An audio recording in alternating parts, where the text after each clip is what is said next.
prevention. Trauma is known to induce an abrupt dysfunctional immune response with an imbalance between innate and adaptive immune systems. This imbalance can be seen in this figure, demonstrating upregulation of inflammatory immune pathways and at the same time suppression of adaptive immune pathways.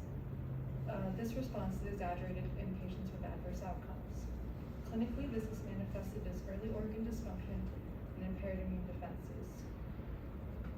The immune response is complex and involves many families of mediators. For example, 33 interleukins, 47 chemokines, 21 interferons, and 19 TNF superfamily members. And many of these have not been studied in trauma. To address this knowledge gap, we conducted proteomic analysis of patients enrolled in the PAMPER trial. In this multi-institutional trial, patients who received pre-hospital plasma were compared to those who received standard of care. On admission, the first blood sample was obtained, and two more were taken at 24 and 72 hours after admission. Minimally injured patients who were transported to the emergency room from a separate trial were used as controls. Biobank plasma samples from a representative cohort of PAMPER containing 150 patients, as well as 0-hour samples from the minimally injured controls, were sent to SomaLogic for proteomic analysis. The SomaLogic platform uses aptamer-based technology to measure the circulating levels of proteins in plasma samples. They were able to identify more than 7,200 proteins, and from these, we pulled out those annotated as immune mediators or soluble receptors for further analysis. The SomaLogic platform was able to identify all 33 interleukins, 32 chemokines, all 21 interferons, and 15 TNF superfamily members. Patients were then divided into cohorts based on outcome or injury severity, and the N for each group can be seen in the boxes. Outcome groups consisted of resolvers who survived and were in the ICU for less than 7 days, non-resolvers who died after 72 hours or were in the ICU for more than 7 days, and early non-survivors who died within 72 hours. Injury severity groups were based on ISS, or Injury Severity Score, and consisted of mild, moderate, and severe groups. We visualized our data using heat maps.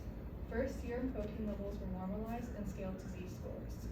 Then the average Z-score was calculated for each mediator and visualized in the heat map. The heat map on the left shows the data by outcome over time, and the heat map on the right shows the data by injury severity over time. Compared to low injury controls, we can see that there was massive release of mediators and soluble receptors in both an outcome and injury-based pattern. By 24 hours, these high levels had mostly resolved, but a subset of mediators and soluble receptors were elevated at 24 and 72 hours, and they were elevated to a greater degree in patients who had more adverse outcomes and were more severely injured. Many of the soluble receptors also showed later increases as well, but I'll focus mainly on the mediators. To further characterize the response to injury, we went on to examine the individual mediator families and their receptors based on outcome. Here we have the interferons on the left and the interferon receptors on the right. We can see that elevations were mainly seen at 0 hours in non-resolvers and early non-survivors, with a late increase seen in only one interferon. Clearly, the delayed mediators that we saw earlier are not the interferons or the interferon receptors. Additionally, the almost exclusive early massive release of mediators seen here suggests the release of preformed intracellular proteins due to severe injury. In contrast, here's an example of a mediator family, the chemokines, that showed both early release and selective increases at later time points in non-resolving patients. For example, at 72 hours, we see selective increases in distinct CC and CXC chemokines in patients who go on to require more than 7 days of ICU care, and many of these chemokines have not been studied in trauma. To further characterize our findings in heat maps, we created volcano plots. These volcano plots show which mediators were most significantly different and had the highest fold change between the non-resolving and resolving patients at 24 and 72 hours. We can see that IL-6 and IL-8, which are known to be elevated in injured patients, are significantly elevated here as expected. Unexpectedly, we also see elevations in other mediators, especially chemokines, and some TNF superfamily members showed increases as well. When looking at the demographic and clinical outcome information between the two patient outcome groups, we can see that there's a significant difference in ISS. Non-resolving patients had a higher average ISS compared to resolving patients, which was statistically significant. So the next question we asked was whether the differences were only due to injury severity.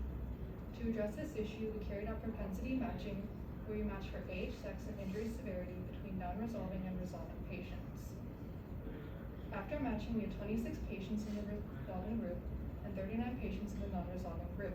We can see that age and sex are not significant, but more importantly, we can see that the average injury severity score, which is around 23, is no longer significantly different between the two outcome groups.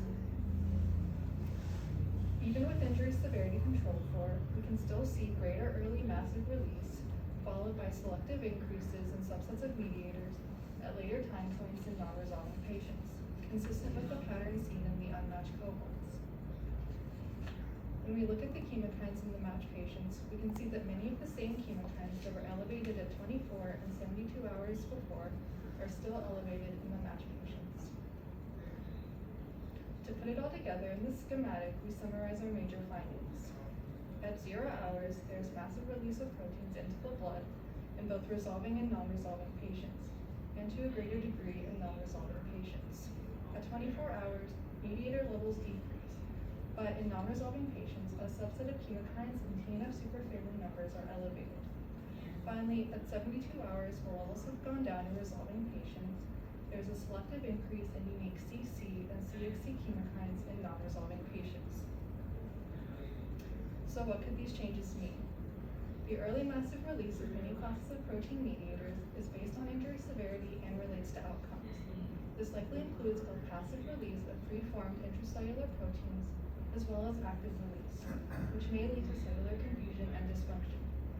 The delayed increases in many unstudied CC and CXC chemokines in non-resolving patients, many of which are involved in trafficking in the thymus and lymph node, suggest prolonged inflammation and sustained immune activation.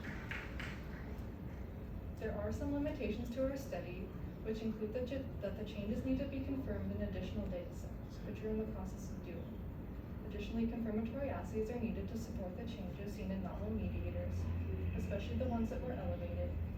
And finally, the results are all based on correlation, and causation has not been established.